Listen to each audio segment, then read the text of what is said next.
गोदावरीमध्ये पाण्याचा विसर्ग फार मोठ्या प्रमाणावर सुरू झालेला आहे.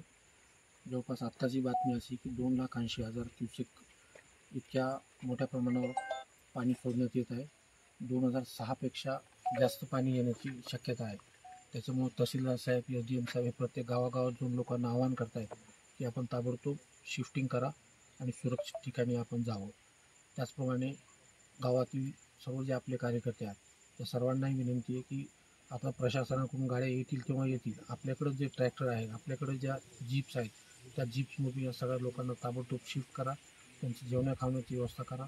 जेवण्या खावण्यामध्ये जर काही अडचणी असतील तर मी सुद्धा उद्या सगळ्या गावांमध्ये जेवण पाठवण्याची व्यवस्था करत आहोत.